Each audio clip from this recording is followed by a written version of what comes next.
Elle avait 6 ans quand on l'a vendue. Pas kidnappée, vendue. Par ses propres parents. Pour 4 shillings. Le prix d'un sac de farine.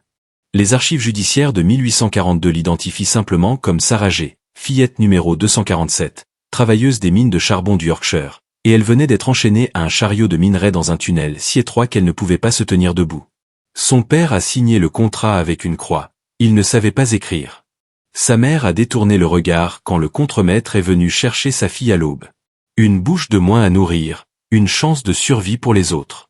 Sarah a voyagé pendant 2 jours dans un wagon fermé avec 23 autres enfants. Certains avaient à peine 4 ans. Ils ne pouvaient pas voir dehors, les fenêtres étaient clouées. Ils ne pouvaient pas parler, tout bruit était puni par des coups de ceinture. Un garçon qui a essayé de s'échapper a eu les doigts écrasés par le contremaître. Il est mort de septicémie une semaine plus tard. Son corps a été jeté dans une fosse commune avec les déchets de la mine. Les autres ont compris la leçon. La résistance n'était pas une option. Quand les portes de la mine se sont refermées derrière elle, Sarah a découvert que servir la révolution industrielle n'avait rien à voir avec le progrès dont parlaient les journaux. Elle vivrait 8 ans dans ces tunnels. Elle verrait des dizaines d'enfants mourir écrasés, noyés, asphyxiés. Elle supplierait de revoir sa mère une dernière fois et elle mourrait à 14 ans, le corps brisé, dans l'obscurité totale d'un puits effondré. Abonnez-vous si vous êtes nouveau et laissez un like si vous voulez qu'on continue à déterrer ces histoires parce que ce qui vient ensuite est pire. L'histoire de Sarah a commencé comme celle de centaines de milliers d'autres, avec un système conçu pour récolter les enfants comme des ressources naturelles. Quand les gens pensent à la révolution industrielle, ils imaginent quelque chose de glorieux. Des locomotives fumantes, des usines modernes, le triomphe de l'ingéniosité humaine. Des hommes en haute forme qui construisent un monde nouveau. Cette image est de la propagande. Le système d'exploitation des enfants a existé pendant plus de 150 ans en Europe et en Amérique. Durant cette période, des millions d'enfants ont disparu dans les mines, les usines, les ateliers textiles. Et ce que la plupart des gens ne comprennent pas, c'est ceci. Ces enfants n'étaient pas des employés, ils n'étaient pas considérés comme des êtres humains sous la loi industrielle. Ils étaient classés comme main-d'œuvre jetable, littéralement équivalent à des outils consommables. Tous les 6 mois, des recruteurs industriels parcouraient les quartiers pauvres dans ce qu'ils appelaient les rondes de sélection. Ça sonne presque respectable, ne vous y trompez pas. Ce n'était pas un recrutement, c'était une chasse. Durant l'ère victorienne, aucune famille pauvre n'était exemptée. Tous les enfants d'âge suffisant pour marcher devaient être présentés aux inspecteurs. Cacher un enfant était un crime qui pouvait mener à la prison pour dette ou à l'expulsion. Les candidats étaient inspectés par des contremaîtres et des médecins d'usine. Ils vérifiaient la force de leurs bras, l'état de leurs dents, leur capacité à ramper dans des espaces confinés. Tout signe de faiblesse les disqualifiait pour les mines, mais pas pour les usines textiles où des corps fragiles étaient parfois préférés. Ceux qui passaient étaient pris immédiatement. Les familles recevaient une compensation dérisoire, parfois rien du tout, juste une promesse que l'enfant serait nourri. Mais refuser signifiait être marqué comme fainéant, perdre l'accès aux soupes populaires, aux hospices. Le système n'avait pas besoin de kidnapper, la pauvreté faisait le travail. Et qu'arrivait-il aux familles laissées derrière? La plupart ne revoyaient jamais leurs enfants. Les visites étaient interdites dans la majorité des mines et usines. Les lettres étaient impossibles, les enfants ne savaient pas écrire et même s'ils apprenaient, le papier coûtait trop cher. Occasionnellement, si un enfant survivait assez longtemps pour devenir contremaître, sa famille pouvait recevoir une petite somme. Mais pour l'immense majorité, leurs enfants disparaissaient simplement derrière les murs de briques et les grilles de fer. Certaines familles organisaient des veillées funéraires pour des enfants encore vivants parce qu'elles comprenaient la vérité. L'enfant qu'elles avaient élevé était déjà mort.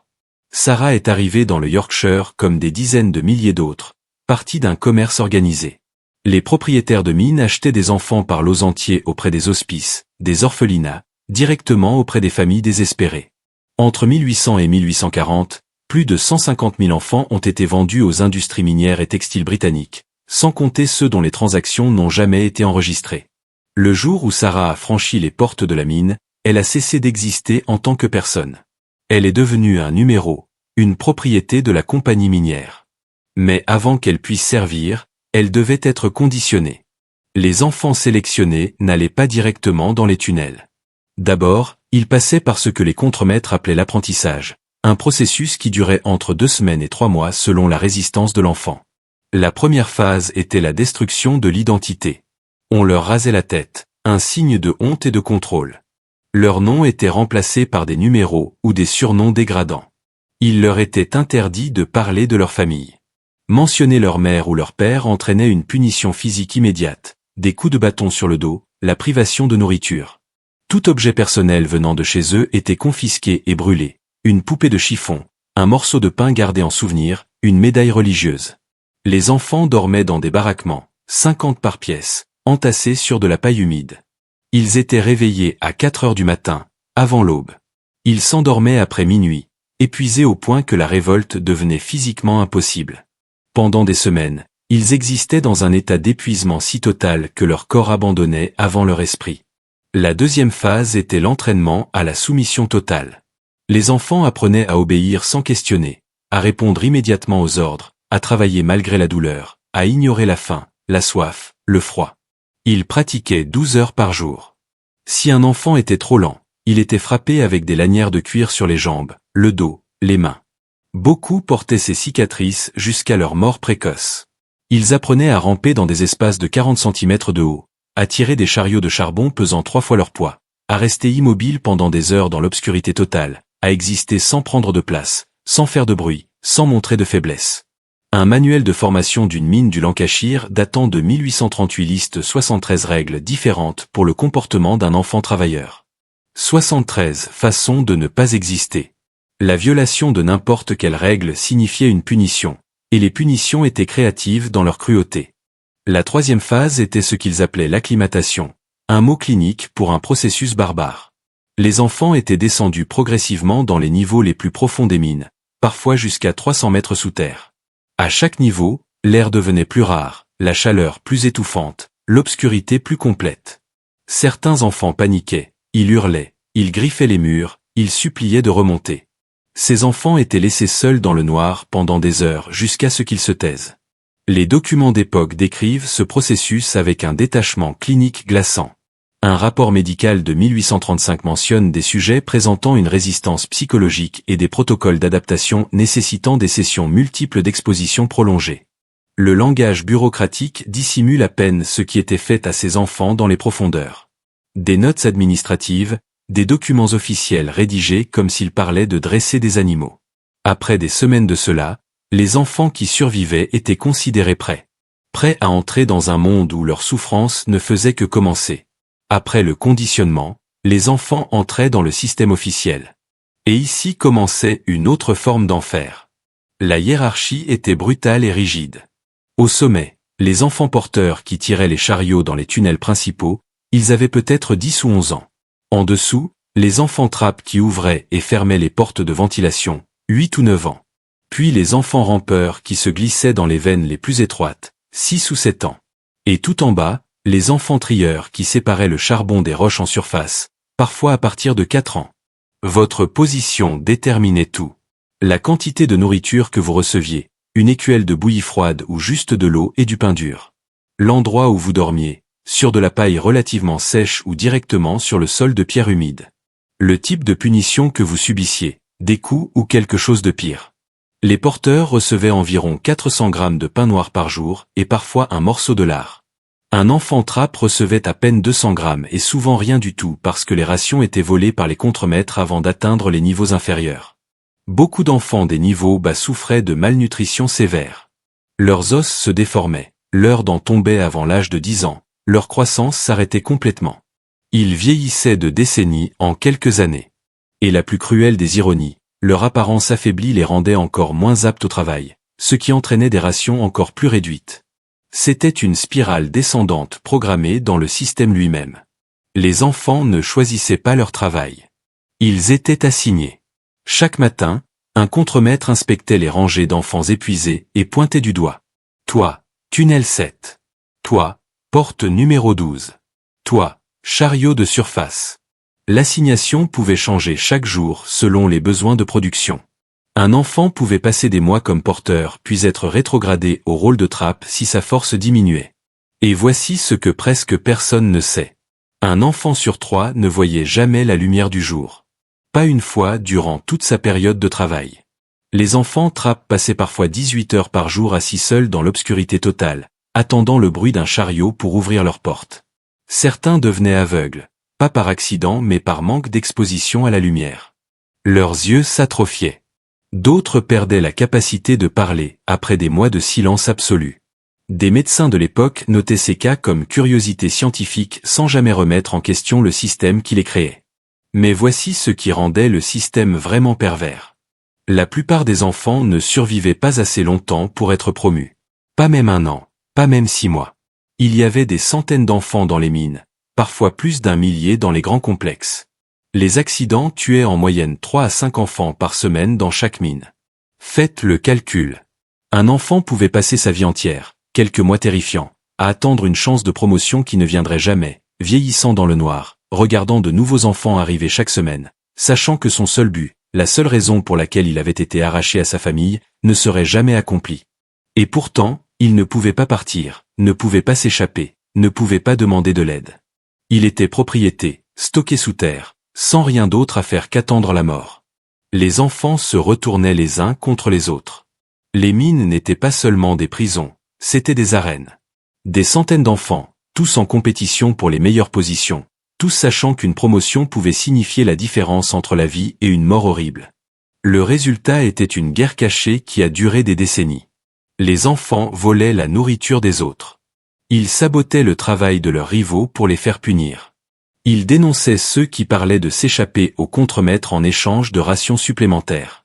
Les archives historiques documentent des cas d'enfants qui ont délibérément causé des accidents mortels pour éliminer la concurrence pour un poste de porteur. Si un enfant mourait écrasé sous un chariot, personne ne posait de questions. Les accidents étaient si fréquents qu'une mort de plus ne changeait rien. Cette violence n'était pas toujours physique. La guerre psychologique était constante. Les enfants plus âgés torturaient les nouveaux venus, les forçant à faire leur travail en plus du leur. Les favoris des contremaîtres étaient isolés et terrorisés la nuit. Des alliances se formaient et se brisaient selon qui recevait un morceau de pain supplémentaire ou qui était épargné d'une punition. Un témoignage datant de 1842 décrit un enfant qui a passé 6 mois à gagner la confiance d'un rival uniquement pour le trahir lors d'une inspection, prétendant qu'il avait volé des outils. Le rival a été fouetté publiquement et rétrogradé au tri de surface. Ses mains, déjà abîmées, sont devenues inutilisables en quelques semaines. Il est mort de froid cet hiver-là. Ce n'était pas de la cruauté gratuite. C'était de la survie. Dans un système où les enfants n'avaient aucun pouvoir sauf à travers la faveur des contremaîtres, détruire sa compétition était la seule stratégie qui fonctionnait. La tragédie est que le système transformait les victimes en bourreaux. Des enfants qui avaient été kidnappés, conditionnés et déshumanisés apprenaient à faire la même chose aux autres parce que l'alternative était d'être détruit en premier. Et si un enfant survivait d'une manière ou d'une autre à la guerre interne et attirait l'attention d'un contremaître, s'il était sélectionné pour une promotion, c'est là que le vrai cauchemar commençait. Voici la vérité que personne n'attendait. Être promu était la pire chose qui pouvait arriver à un enfant travailleur. La logique commune dirait qu'une meilleure position améliorerait ses chances de survie. Mais la réalité était plus cruelle. Un enfant promu était transféré dans les sections les plus dangereuses de la mine, là où la production était la plus intensive. Il passait parfois 20 heures par jour sous terre, dans des tunnels où le taux de mortalité était le plus élevé. Il ne pouvait plus voir les autres enfants, ne pouvait plus partager de nourriture, ne pouvait plus former d'alliance. Et quand l'accident inévitable arrivait, quand un tunnel s'effondrait, quand le gaz explosait, quand un chariot écrasait, il n'y avait personne pour remarquer sa disparition. Si un enfant promu mourait, la compagnie l'enregistrait simplement comme perte de productivité. Son corps restait souvent enseveli là où il était tombé. Récupérer un cadavre coûtait du temps et de l'argent. Il était plus efficace de le laisser et de recruter un remplacement. Des archives de mines du pays de Galles décrivent cette pratique avec une froideur administrative choquante. Un rapport de 1839 note que la section 12 a perdu 4 unités de travail ce mois-ci, aucune récupération effectuée, production maintenue grâce à 3 nouveaux transferts. Unité de travail, pas enfants, pas êtres humains. Unité.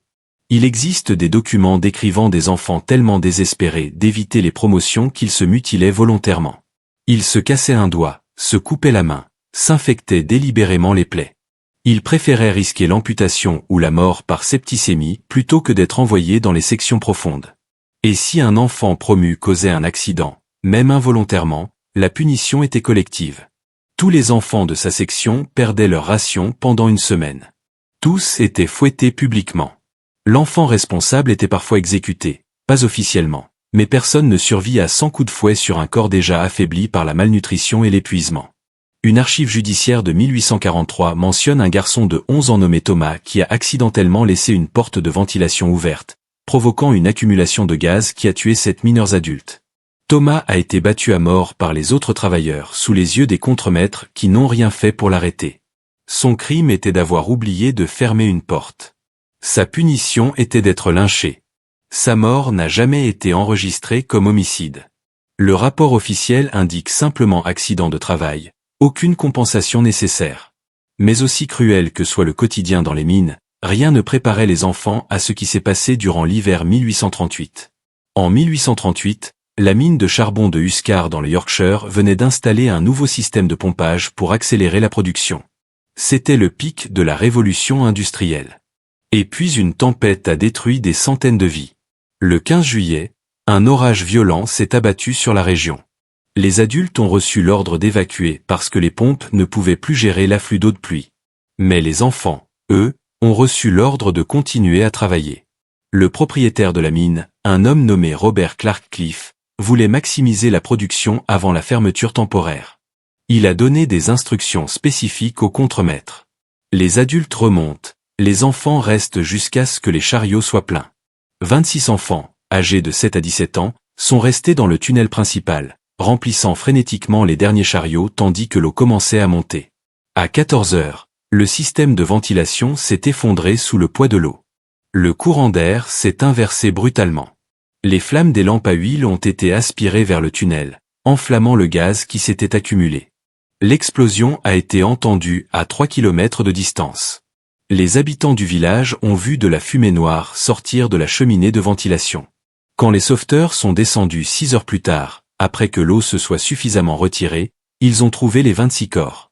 11 étaient morts brûlés vifs. 8 étaient morts noyés. 7 étaient morts écrasés sous les décombres. Les corps étaient tellement carbonisés et déformés que certains n'ont jamais pu être identifiés. Ils ont été enterrés dans une fosse commune sous une pierre tombale qui indiquait simplement 26 âmes, serviteurs de l'industrie. Pas de nom, pas d'âge, pas de famille. Il n'y a aucun registre officiel de cette tragédie dans les archives de la compagnie minière. Le propriétaire Robert Clark Cliff a payé 50 livres sterling en compensation collective aux familles, moins de 2 livres par enfant mort. Aucune poursuite n'a été engagée. Aucune enquête n'a été menée. Mais le témoignage d'un survivant a perduré, un garçon nommé Joseph qui était en surface ce jour-là, réparant un chariot. Il a échappé au massacre par hasard. Des années plus tard, Joseph a témoigné devant une commission parlementaire. Il a décrit les cris qui résonnaient depuis le puits de ventilation, des cris qui ont duré pendant des heures avant de s'arrêter soudainement. Il a décrit les contremaîtres qui refusaient de descendre, qui attendaient que l'eau se retire complètement avant même d'essayer un sauvetage. Il a nommé les enfants qu'il connaissait, des filles et des garçons avec qui il avait partagé sa maigre nourriture, des amis qui riaient encore la veille de leur mort. Son témoignage a été préservé dans les archives parlementaires britanniques où les censeurs industriels ne pouvaient pas l'effacer. Il reste l'un des seuls témoignages directs de ce qui s'est passé ce jour-là. Joseph lui-même n'a pas échappé longtemps. 2 ans après son témoignage, il est mort de la maladie du poumon noir à l'âge de 16 ans. Ses derniers mots, enregistrés par un prêtre qui lui rendait visite, étaient « J'ai survécu Huskar seulement pour mourir lentement dans le noir ». Sarah, la jeune fille de notre histoire, a également survécu à cette période, mais pas à la mine. Elle faisait partie des rares qui n'ont pas été dans le tunnel ce jour-là, mais son soulagement a été de courte durée. 3 ans plus tard, son corps a été retrouvé dans un puits effondré, écrasé sous une tonne de roches. Elle avait 14 ans. Durant l'ère victorienne, il existait une pratique appelée la disposition finale, un euphémisme horrible pour ce qui était essentiellement un abandon de responsabilité. Quand un enfant travailleur mourait, et il mourait par milliers chaque année, leur corps était rarement rendu aux familles. La logique était simple et révoltante. Transporter un cadavre coûtait de l'argent. Organiser un enterrement prenait du temps. Informer les familles créait des problèmes émotionnels et parfois légaux. Alors la solution était l'efficacité. Les corps étaient jetés dans des fosses communes creusées directement sur le terrain de la mine ou de l'usine. Pas de cercueil, pas de pierre tombale, pas de prière. Juste des trous dans la terre où on empilait les petits corps comme des déchets. Certaines mines avaient des fosses permanentes qui restaient ouvertes pendant des mois, se remplissant progressivement. En 1842, des inspecteurs gouvernementaux ont découvert une fosse commune près d'une mine du pays de Galles contenant plus de 200 corps d'enfants. Certains squelettes montraient des signes de traumatisme massif, écrasement, amputation, brûlure. D'autres étaient si petits qu'ils ne pouvaient appartenir qu'à des enfants de moins de 6 ans. L'analyse a révélé que certains corps avaient été enterrés alors que les enfants respiraient encore. Des fractures défensives, des traces de griffures sur les parois en bois de la fosse. Ils ont été enterrés vivants et ils ont essayé de sortir. Cette pratique n'a été interdite qu'en 1850, pas par compassion, mais parce que les épidémies causées par les fosses communes devenaient un problème de santé publique pour les villes environnantes. Sarah n'a pas eu cette chance. Elle est morte en 1841, 9 ans avant l'interdiction. Quand sa famille a demandé à récupérer son corps pour l'enterrer dans leur village, la compagnie minière a refusé. Ils ont affirmé que le corps avait été détruit dans l'effondrement et qu'il était impossible de le récupérer. En réalité, Sarah faisait probablement partie des dizaines de corps jetés dans la fosse commune de la mine cette année-là. Elle repose quelque part sous ce qui est maintenant un parking, sans nom, sans pierre, sans reconnaissance. Mais pour les enfants qui sont venus après, l'interdiction ne signifiait pas la liberté.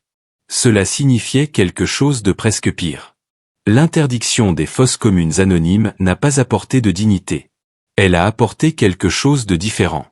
Les enfants qui survivaient assez longtemps pour ne plus pouvoir travailler, ceux dont les corps étaient brisés à 10 ou 12 ans, étaient envoyés dans ce qu'on appelait les maisons de repos pour invalides, situées dans les coins les plus reculés des villes industrielles.